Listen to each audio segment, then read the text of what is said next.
Assalamualaikum warahmatullahi taala wabarakatuh dan selamat sejahtera. Terima kasih kepada pengerusi majlis. Yang saya hormati Dr. Fauziah binti Muhammad, pensyarah penyelia, Dr. Zul Aizam bin Yasin, panel penilai 1, Dr. Rosmani binti Ali, panel penilai 2, seterusnya para pensyarah, siswa pendidik dan ahli sidang sekalian. Saya Muhammad Zaim Hakim bin Lokman, PISMP Sains 2 ambilan Jun 2017.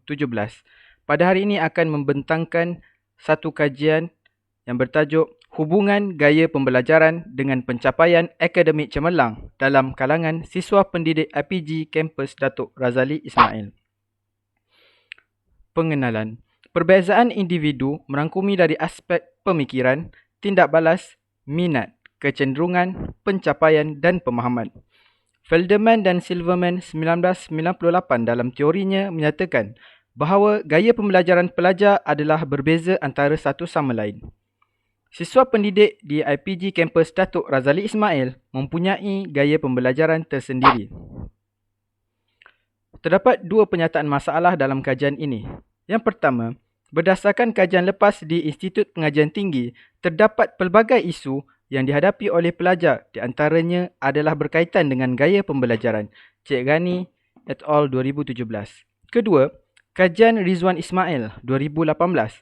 Faktor-faktor gaya pembelajaran juga didapati menyumbang kepada punca kemerosotan pelajar dalam pencapaian akademik seperti ketidakselarasan strategi dan pendekatan pengajaran pensyarah dengan keperluan dan kaedah pembelajaran pelajar di mana pelajar itu sendiri tidak tahu teknik dan cara pembelajaran yang berkesan dan efektif. Seterusnya, terdapat tiga objektif kajian. Yang pertama, mengenal pasti gaya pembelajaran siswa pendidik IPG Kampus Datuk Razali Ismail. Objektif kedua, mengenal pasti perbezaan gaya pembelajaran siswa pendidik IPG Kampus Datuk Razali Ismail mengikut jantina. Objektif ketiga, mengenal pasti hubungan gaya pembelajaran siswa pendidik IPG Kampus Datuk Razali Ismail dengan pencapaian akademik cemerlang.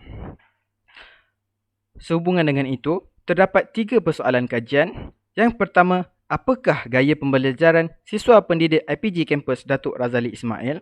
Persoalan kedua, apakah perbezaan gaya pembelajaran siswa pendidik IPG Kampus Datuk Razali Ismail mengikut jantina? Persoalan ketiga, apakah hubungan gaya pembelajaran siswa pendidik IPG Kampus Datuk Razali Ismail dengan pencapaian akademik cemerlang? Seterusnya, terdapat dua dapatan kajian lalu. Yang pertama, Rosati 2018 telah membuat satu kajian penyelidikan gaya pembelajaran terhadap 868 orang siswazah kejuruteraan di University of Western Ontario yang terdiri daripada 692 orang lelaki dan 176 orang perempuan dengan menggunakan soal selidik Felder's Index of Learning Styles.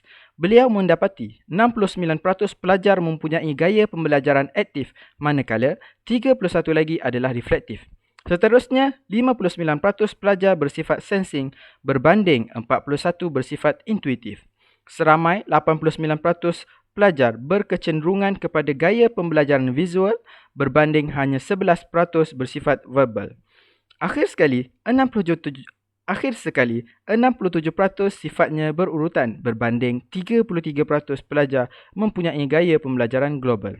Dapatan kajian lalu yang kedua, daripada Nabihah 2017, kajian yang dibuat oleh Wilson mendapati bahawa pelajar lebih memahami konsep yang sukar melalui strategi visual yang bersesuaian dengan preference style belajar mereka.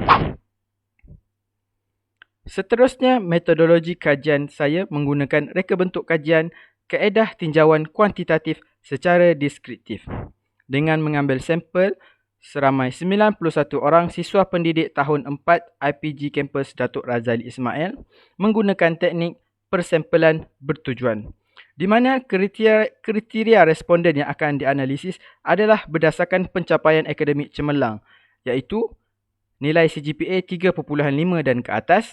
Kedua, memperoleh sekurang-kurangnya 2 kali anugerah pengarah. Instrumen kajian ini menggunakan soal selidik Index of Learning Styles yang dibangunkan oleh Felder dan Solomon. Instrumen ini terbahagi kepada bahagian A, iaitu 5 soalan demografi, Bahagian B, 40 soalan yang terbahagi kepada 4 subskala, di mana setiap subskala itu terdiri daripada 10 soalan. Pertama, pemprosesan aktif dan reflektif. Kedua, persepsi, sensing dan intuitif. Ketiga, input visual dan verbal. Keempat, pemahaman berurutan dan global. Instrumen ini telah mendapat kesahan satu orang pakar kajian dan nilai perkali keboleh kepercayaan alpha Cronbach adalah 0.917. Seterusnya, prosedur kajian ini dimulakan dengan pemilihan reka bentuk kajian, iaitu kajian tinjauan kuantitatif. Seterusnya, persampelan dengan persampelan bertujuan. Seterusnya, instrumen kajian menggunakan skala Likert. Kesahan kandungan telah diperoleh daripada pakar bidang. Seterusnya, kajian rintis dilakukan untuk mendapatkan kepercayaan alpha Cronbach. Seterusnya, pengumpulan data di mana soal selidik melalui Google Form. Dan terakhir adalah analisis data menggunakan SPSS versi 26. Ini adalah kerangka konseptual di mana terdapat 4 subskala gaya pembelajaran, iaitu proses aktif reflektif, persepsi sensing intuitif, input visual verbal, pemahaman berurutan global yang akan mempengaruhi pencapaian akademik cemerlang. Seterusnya adalah maklumat demografi responden, terdiri daripada jantina, lelaki dan perempuan. Kemudian nilai CGPA di antara julat 3.50 sehingga 4.00. Seterusnya adalah anugerah pengarah. Minimum 2 kali anugerah pengarah sehingga 9 kali anugerah pengarah. Seterusnya, kita pergi kepada dapatan persoalan pertama, iaitu gaya pembelajaran keseluruhan.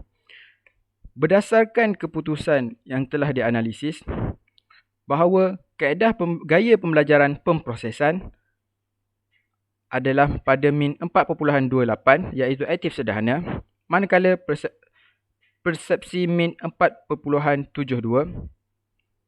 dengan sensing sederhana. Seterusnya, input dengan min 4.41, iaitu visual sederhana. Dan seterusnya, pemahaman pada min 4.18, iaitu berurutan sederhana. Di mana kesemua 4 gaya pembelajaran ini berada pada sisihan piawai 0.5. Seterusnya, masih lagi dalam dapatan persoalan pertama, iaitu gaya pembelajaran tertinggi mengikut subskala. Untuk gaya pembelajaran pemprosesan, tahap kekerapan yang paling tinggi adalah aktif sederhana, di mana dengan bilangan 57 orang bersamaan 62.64%. Gaya pembelajaran persepsi, kekerapan yang paling tinggi adalah pada tahap sensing sederhana dengan 45 orang bersamaan 49.45%.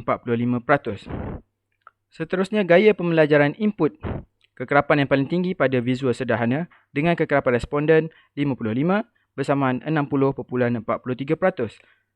Terakhir sekali, gaya pembelajaran pemahaman, kekerapan yang paling tinggi adalah pada tahap berurutan sederhana dengan responden 48 bersamaan 52.74%. Seterusnya, kita pergi kepada dapatan persoalan kedua, iaitu gaya pembelajaran mengikut jantina. Gaya pembelajaran pertama iaitu gaya pembelajaran pemprosesan reflektif dan aktif. Lelaki dan perempuan mempunyai gaya aktif sederhana, di mana min bagi perempuan adalah 4.31, manakala lelaki pada min 4.23.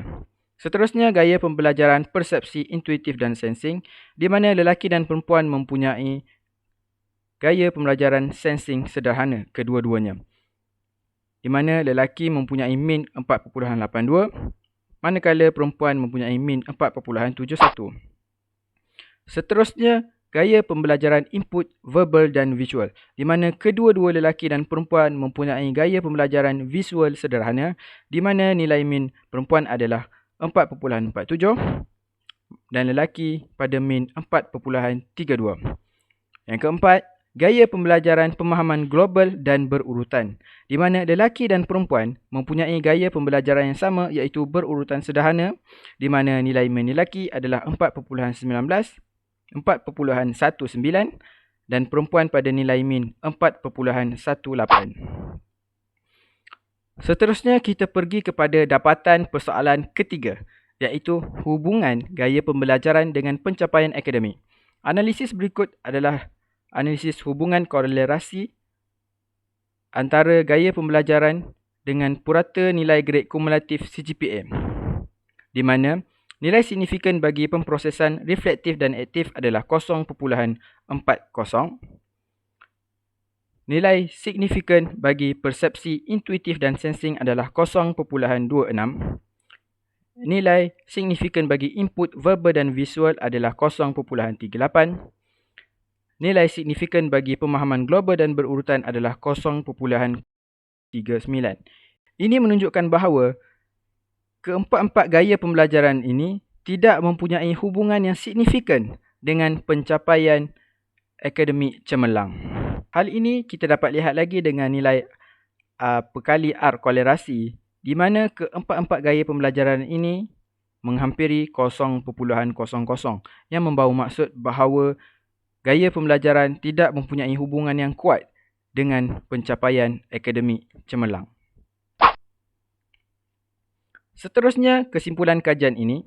Terdapat 3 kesimpulan kajian. Pertama, hasil dapatan gaya pembelajaran siswa pendidik menunjukkan bahawa terdapat 57 orang bersamaan 62.6% memiliki gaya pembelajaran aktif sederhana, 23 orang bersamaan 25.37% memiliki gaya pembelajaran reflektif dan aktif seimbang, 11 orang bersamaan 12.09% memiliki gaya pembelajaran aktif tinggi. Ini menunjukkan bahawa siswa pendidik program ijazah sarjana muda perguruan tahun 4 lebih cenderung menjadi active learners. Kesimpulan kedua, dari segi jantina, siswa pendidik dari kalangan lelaki dan perempuan kedua-duanya mempunyai kecenderungan yang sama, iaitu gaya pembelajaran aktif, di mana lelaki 84.6%, manakala perempuan 86.2%. Kesimpulan yang ketiga, hubungan korelasi gaya pembelajaran dengan purata nilai grade kumulatif CGPA menunjukkan tidak terdapat perbezaan yang signifikan. Seterusnya, cadangan kajian ini ditujukan kepada 4 pihak. Pertama, siswa pendidik mengenal pasti gaya pembelajaran supaya lebih mengenali kekuatan dan kelemahan diri dalam proses pembelajaran. Cadangan kedua bagi pensyarah adalah memilih gaya pengajaran sesuai mengikut keperluan siswa pendidik. Cadangan ketiga bagi pentadbiran IPG untuk menganjurkan program-program yang mendedahkan kepada para pensyarah dan siswa pendidik tentang model-model gaya pembelajaran dan kepentingannya. Cadangan yang keempat bagi kajian lanjutan perlu melibatkan sampel yang lebih besar untuk mendapatkan kesahan yang lebih tinggi terhadap kajian tersebut. Terdapat 2 implikasi kajian. Yang pertama, sebagai panduan untuk siswa pendidik mengenal pasti gaya pembelajaran yang sesuai di IPG kampus Datuk Razali Ismail. Implikasi kedua, hasil kajian ini dapat dijadikan sebagai panduan dan rujukan kepada pihak IPG dan pensyarah dalam meningkatkan mutu pelajaran serta prestasi akademik IPG Kadet RI khasnya. Jadi itu saja daripada saya. Sekian, terima kasih. Assalamualaikum warahmatullahi taala wabarakatuh.